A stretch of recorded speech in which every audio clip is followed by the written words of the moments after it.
For more information about this or any episode of the podcast, check out the website at philosophizethis.org. We have additional content, further reading, transcripts of every show, all free, of course.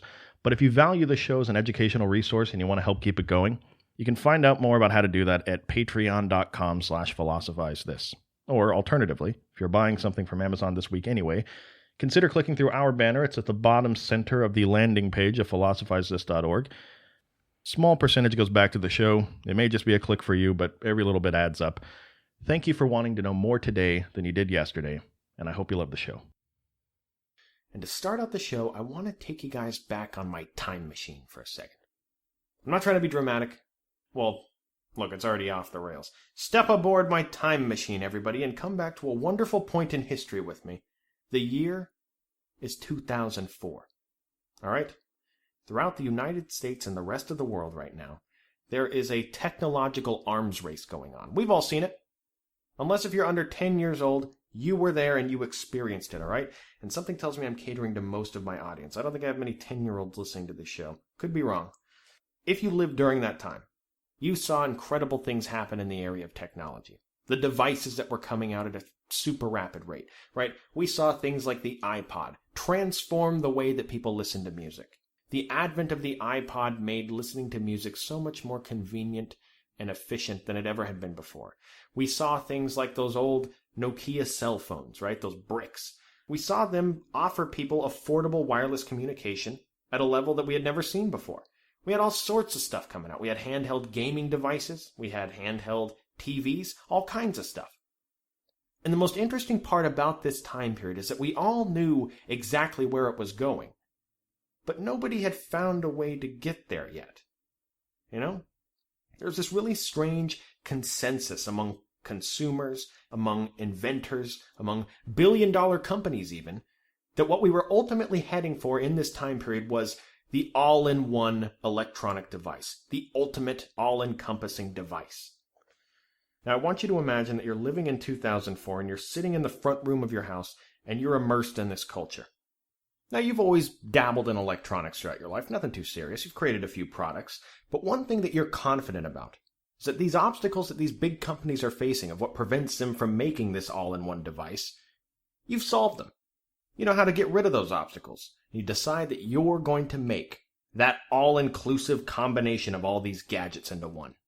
So for the next 6 months, your life turns into a montage. Cue the Rocky music. You're running upstairs, putting on your lab coat, wearing goggles, your Tesla coils in back, you inventing stuff, you know? And finally, after months and months of hard work and conviction, you finally do it. You create a successful prototype for an incredible new device that combines a phone, web surfing, games, a camera, everything. And what do you call this wonderful new device? The buy phone. It makes sense because you want people to buy your phone, right? The buy phone. It's catchy. So you take your prototype, you take this new incredible thing that you've invented that society's directed its attention to for years now, and you start trying to bring it to market. And look, why wouldn't you? This is what capitalism's all about. Time to get rewarded for all that hard work you've put in, right? But imagine you file for a patent, and right before you start mass manufacturing it, right before you start selling it to people, out comes Steve Jobs, waddling across the stage in his turtleneck, talking about how he just created the all-in-one ultimate device, and he calls it the iPhone. There's no thievery here. There's no deception that went on. You guys were both brilliant people that both independently arrived at the exact same conclusion. The problem is, he just arrived at the idea a little bit before you did. How disheartened would you be? How disappointed would you feel if that really happened? Just feel those emotions. For me, it would be absolutely devastating. I mean, I can't even imagine dedicating that much of my thought and energy to something just to have somebody else create it at the same time as me or a little bit before. It would crush me, all right? And the craziest part about all this is that if you replace the iPhone, in our example, with the mathematical study of change known as calculus, this is almost exactly what happened between Sir Isaac Newton, known as the guy that invented calculus, the Steve Jobs of calculus, and the guy we're going to talk about today, Gottfried Wilhelm Leibniz. But look, we're going to learn all about that story in the context of his life and his relationship with Sir Isaac Newton. We're going to learn about all that in due time. But I've thought about this for a while, and I think we learn best when there's a story to tell about something. When there's some foundation of information that we can branch off of. And I think when it comes to the philosophy of Leibniz, in particular, the best way to learn about his contributions to philosophy is in relation to his metaphysical system known as the monadology. We're going to learn about the monadology as a baseline and then build from there. Now, when it comes to learning about the monadology, I think the best thing to do is just to tell you what it is in a couple sentences and then fill in the gaps from there. Thought about it? I think this is the best way to go about doing it. So here it goes. Leibniz claims that everything in the universe is made up of these teeny, tiny little things called monads. Your mind is a monad that is served by the practically infinite number of little monads that make up your body, and within each of these monads is a sort of cosmic script, a mirror of the universe, that allows the monad to understand what aspect of the universe it is, as well as all kinds of other good stuff, including full knowledge of everything about itself in the past, present, and future of the universe. Now, that's putting it pretty crudely, and trust me, I'm not done explaining that at all. But it provides the skeleton that we need to continue with our discussion of it. I think having that baseline is going to be helpful. The biggest misconception when I've tried to describe the monadology to people in modern times is for them to think of a monad as being very similar to an atom. All right? And we can't really blame anybody for thinking this way.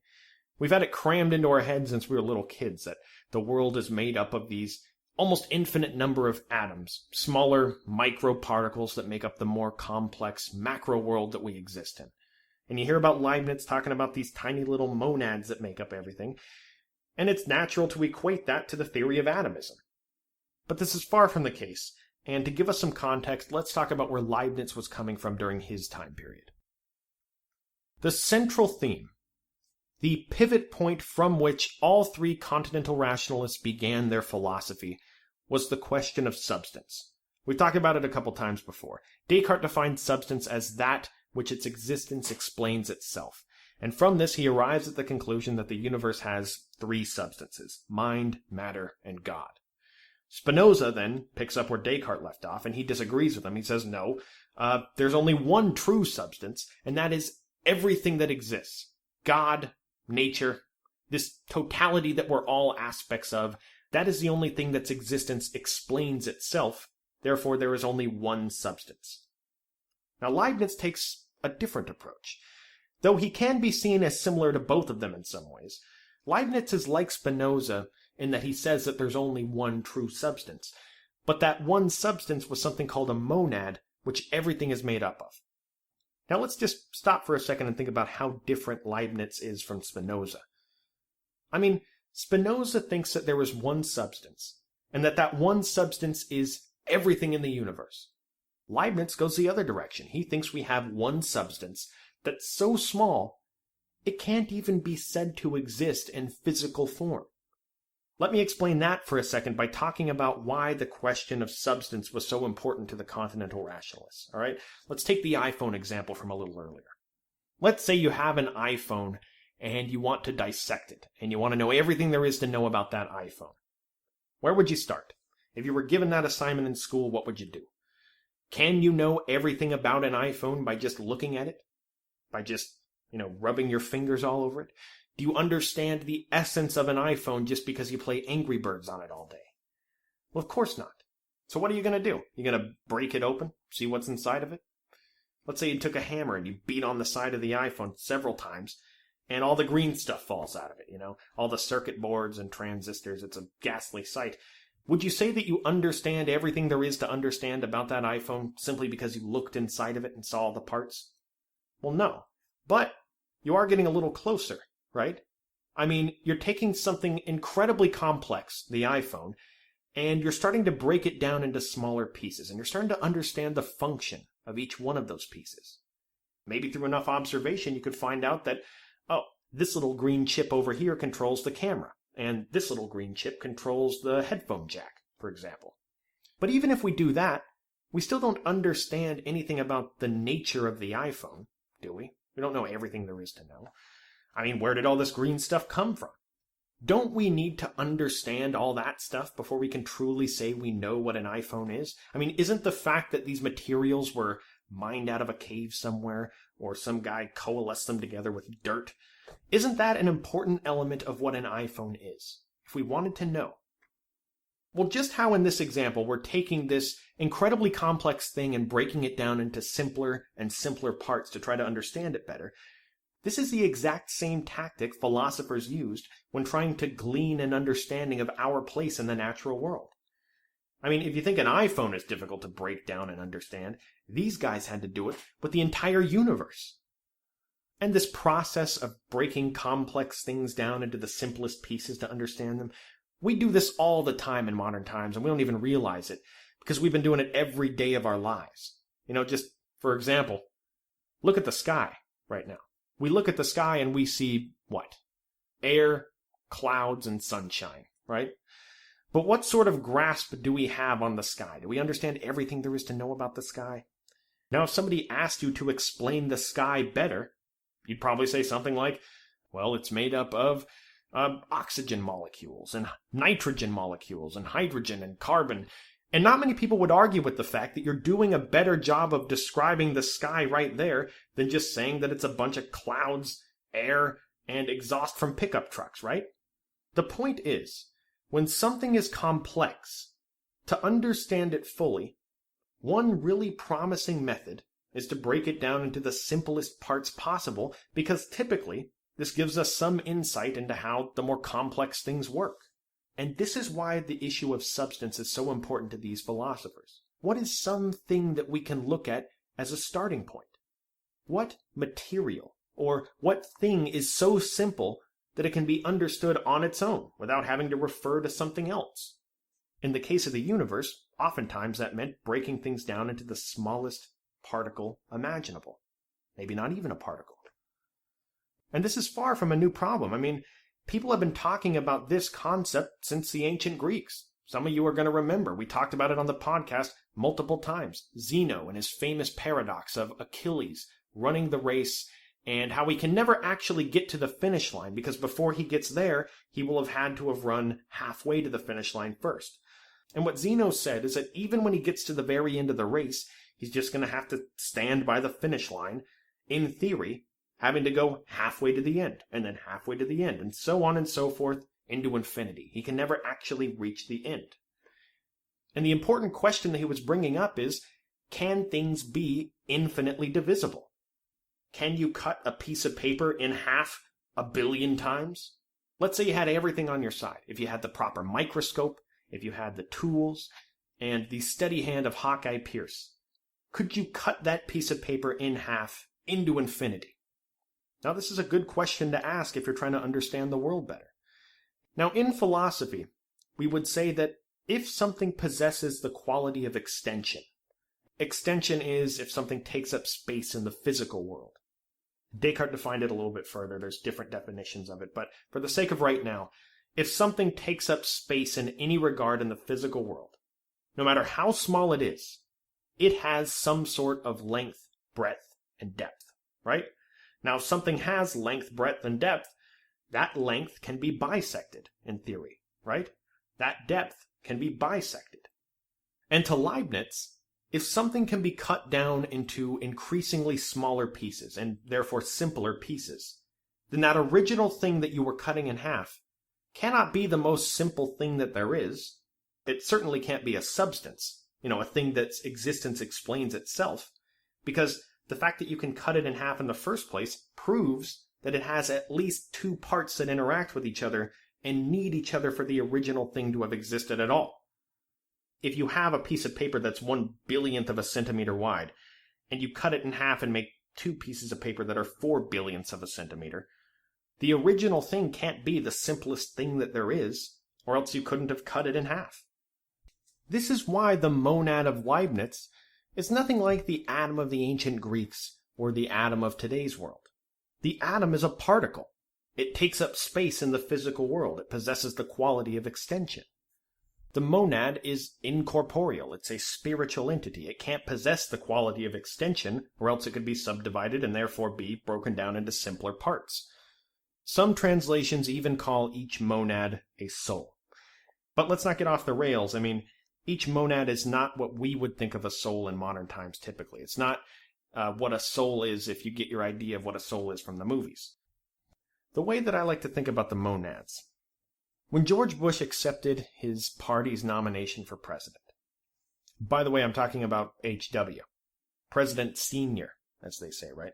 Way back in 1988, when he accepted his party's nomination for president, he referred to the people and vision of America as 1,000 points of light. Well, personally, I kind of plagiarize him a little bit when I picture the vision of Leibniz here. When I think of this vast web of interconnected spiritual entities, I think of it as 1,000,000 points of light. Sometimes I say 10,000 points of light if I'm not feeling very sanctimonious that day. But let's just think about what Leibniz is describing here, all right? In reality, we're talking about this vision of a universe that's full of a near infinite number of these souls, these non-physical, interconnected, metaphysical points of light that all seem to work together, but none of them actually interact with each other. Now, maybe I'm sacrificing too much to give that visual of the points of light that are all interconnected, because in reality, these monads are nothing like light at all. For one thing, they're entirely non-physical. Try to think of one monad as one unit that makes up everything. One unit of existence, right? One unit of reality. Now, for anybody that before this episode was familiar with Leibniz's monadology, you fully understand right now that there are a lot of holes to fill in here for us to completely understand what a monad is and how it explains phenomena in the natural world. And we're going to spend the rest of our time here today trying to fill in those gaps. But first, I want to talk about something that I know at least a few of you guys are out there thinking right now, and that is the question of, why do I care about this whatsoever? What does this have anything to do with me? This is similar to last week when you talked about John Locke and his little 17th century theory of how the senses perceive knowledge. Oh, that was interesting. They ended up completely wrong, and they essentially filibustered my life for 5 minutes, forcing me to spend my time listening to one failed hypothesis from the 17th century after another. And you're going to do that again to me? Why do you do this to me, Stephen West? Well, let me address that for a second. Well, you're both right and wrong in different ways. Yes, ultimately Leibniz and his theory of monads is widely denounced by science today. Though, it should be said that nobody's actually ever refuted the existence of monads, just like nobody's ever actually refuted the existence of the Easter Bunny. I mean, really, they could discover that under the fabric of reality that we think exists right now, that there is a non-physical realm like this that dictates the physical world. But let's go out on a limb and address what these people are talking about. Let's say that it is complete garbage. That doesn't mean that every detail that I tell you about these monads is completely useless to you. Make no mistake, there are a lot of things I could tell you about these monads that would be a waste of your time. All right, I could talk about it for the next 3 hours, about all the ins and outs of his vision of this collection of monads. But certain things about these monads, when viewed in the full context of his metaphysical system, have deep implications in philosophy, and they're very important. Leibniz wouldn't be an influential part of philosophy if he just came up with a clever story. So I promise I won't wax on about the minutiae, but let's talk about these little monads and what they are exactly. Maybe the best place to start is that all monads are not created equal. In fact, they vary considerably from one monad to another. Leibniz talks about how there are no two beings that are perfectly alike. There are no two monads that are perfectly alike in that same way. After all, that's how we perceive things at all, to Leibniz, by spotting differences between things. If everything was the same, how could we tell the difference between things? Leibniz points out that because of these differences between these monads, they can be arranged in terms of a hierarchy. There is a hierarchy of monads, to Leibniz. Some are more important than others. Some monads have more abilities than other monads. And this hierarchy can be broken down into a simple 3-tiered system. Created monads, monads with perception or memory, and monads resembling what we would now know as a rational soul. The human mind, for example, is a monad, and that monad has a body that corresponds with it. But as complex beings that can be broken down into simpler parts, like the iPhone that we were talking about before, we are the sum total of the endless number of monads that make us up. And we have a script that's programmed inside of each of those monads. That also makes us up. Now, this can be kind of difficult to get a grasp of. But the vision that he describes of the true nature of the universe, it starts to sound very fractal, much like what seems to be the case in modern physics. He says, quote, "Each portion of matter can be conceived as like a garden full of plants, or like a pond full of fish. But each branch of a plant, each organ of an animal, each drop of its bodily fluids is also like a similar garden or a similar pond." End quote. Leibniz famously talks about these monads as not having any windows. And what he means by that is that nothing can come in or go out of these monads. They already possess everything that they need when they're created. And this may be the most important part. These monads already contain, when they're created, everything that they are using. There is no direct interaction between these monads. There is no, what philosophers would call, secondary causation, where a monad, it runs into another monad and they get crushed up and causes something else to happen, or a monad senses something around it and adapts to it. There's none of that. Just think about how beautiful this concept is for a second, all right? Each and everything in the universe, to Leibniz, has a certain distinctness about it. As an aspect of the universe, it has a certain completely unique concept that it is. And inside of itself, it contains, from creation, everything that it has ever been, is now, or will ever be at any point in the future. These monads have in them, programmed by God, to Leibniz, a Broadway script, so to speak. Every beat that they're going to hit for the duration of the universe. Tomorrow you're going to be at stage right, and you're going to be dancing around singing Oklahoma. And then the next day you're going to be dressed up like a flamingo on the other side of the stage, dancing around there. God programmed into them a sort of Broadway script of everything that they're ever going to do or have ever done. But just think for a second about this sort of Broadway script being applied to the most fundamental of substances in the universe. What sort of assignments would they get by God? Now bear with me for a second and think about the implications of this, all right? Let's say you were one of these spiritual monads. If you're given a Broadway script, part of knowing everything that you need to know about performing, part of knowing where on stage you need to be and what lines you need to read and everything like that, part of that is knowing where you're going to be in relation to everything else that's going to be on stage. The last thing you want to do in your flamingo costume is to trip over somebody else and just face plant right off of the stage. You got to know where everybody else is going to be in relation to you.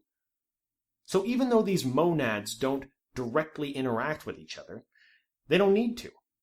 By knowing their place in this giant cosmic Broadway script, they know exactly where all the other monads are going to be in relation to them.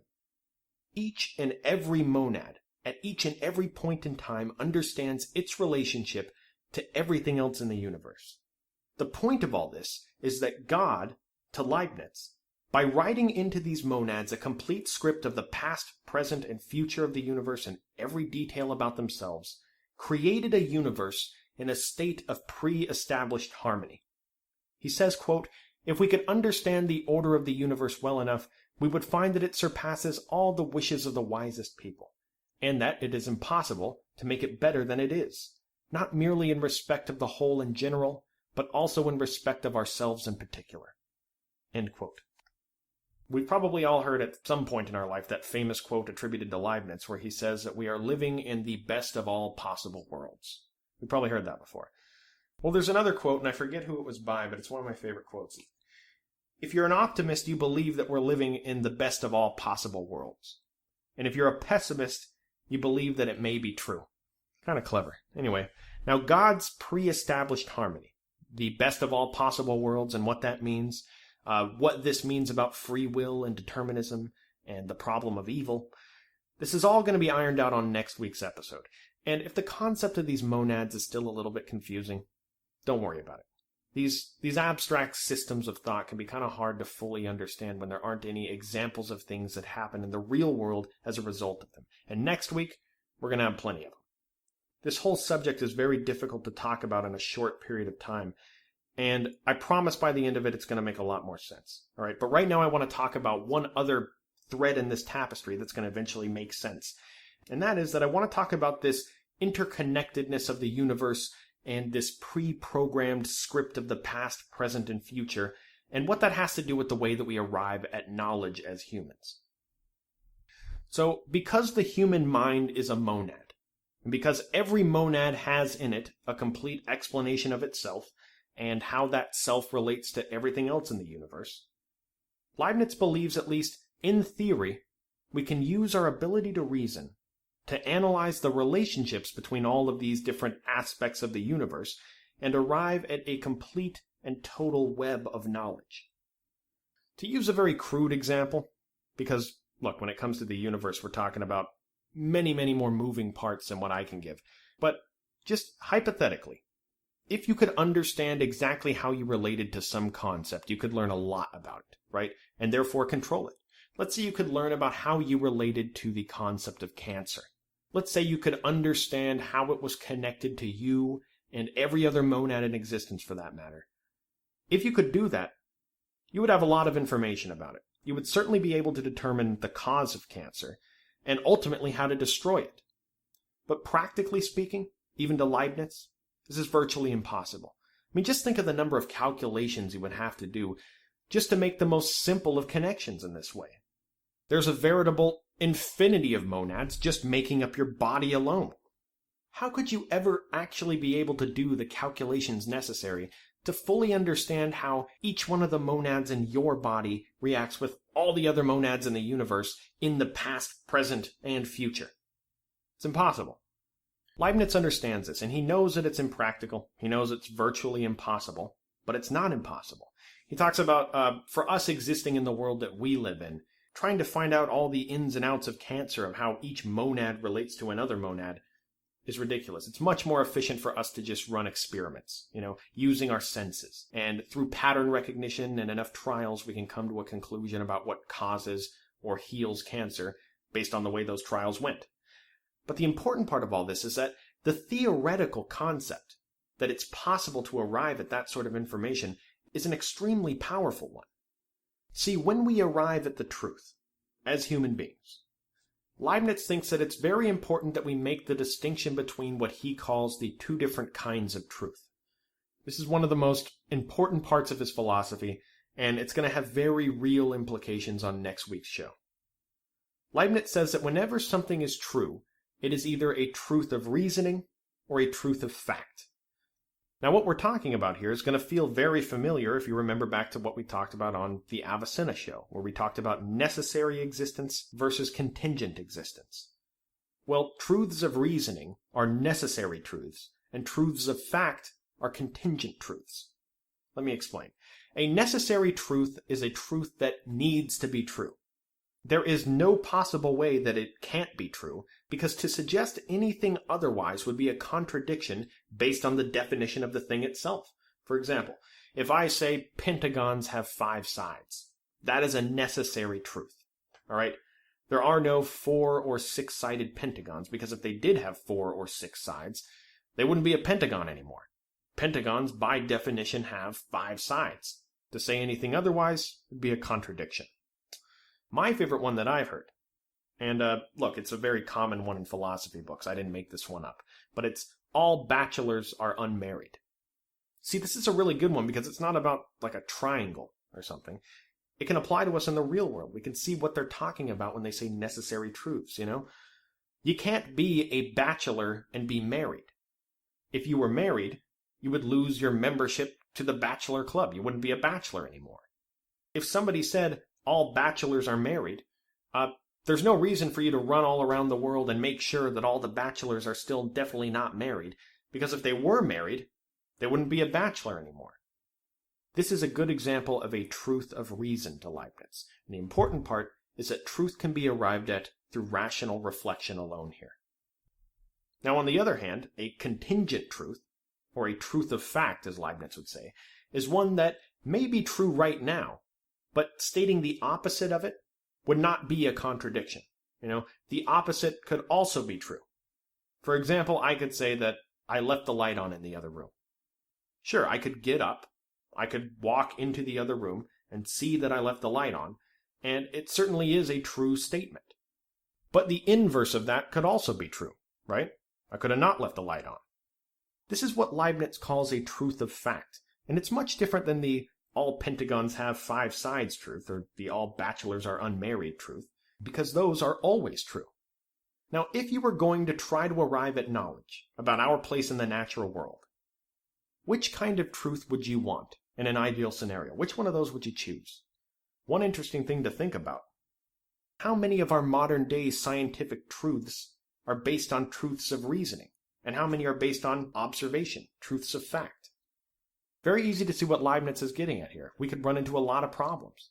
I mean, just imagine living in a single room in one of these giant sprawling mansions on the countryside. One of these homes that has over 100 bedrooms surrounding you at all sides. And for your entire life, you've only lived in that room. And one day you decide that you're going to move outside of your room and you're going to try to understand a little bit more about this mansion that you live in. You're going to start conducting your own scientific method. You're going to observe the mansion around you and try to arrive at conclusions about it. Now imagine if in every room that surrounds your room, some really inconsiderate person that stayed there the night before left the lights on, but in every other room in the mansion, the lights were off. You might do your scientific experiments about the mansion around you, get to the rooms that are immediately surrounding your room, and you might conclude that you exist in a mansion where every single room in the mansion has the lights on. But you don't actually live in that world. Now, what if a janitor just randomly is wandering around the mansion, notices that the lights are on, and turns them all off one day? Or turns one of them off one day? How confused would you be? How much time have you wasted in the process of arriving at these scientific truths that are based on what Leibniz called truths of fact? And here's a better question. Was the time truly wasted? Some good questions to think about this week as you wait for the next installment where all of this starts to make real sense. All right? Thank you for sticking with me today. It's tough to do this sometimes in an episode form, but I look forward to continuing this conversation with you on next week's episode. Talk to you soon. You can follow me on Twitter at @IamStephenWest. You can join in the discussion on Facebook. We find moral dilemmas within the popular news of the week and ask questions about it. You can find that at facebook.com/philosophizethishow. If you love Philosophize This and want to make sure you never miss an episode, please consider signing up for email notifications. What it is whenever a new episode is released, we send out an email letting you know that it was released. We let you know what the episode's about. And we also send you some additional text content that we created about whatever philosophical topic we were talking about that week. There's no spam, and I'm not sending you a bunch of emails all the time. It's just whenever a new episode is released. So if that's something you're interested in, you can sign up at philosophizethis.org. And as always, thank you for wanting to know more today than you did yesterday.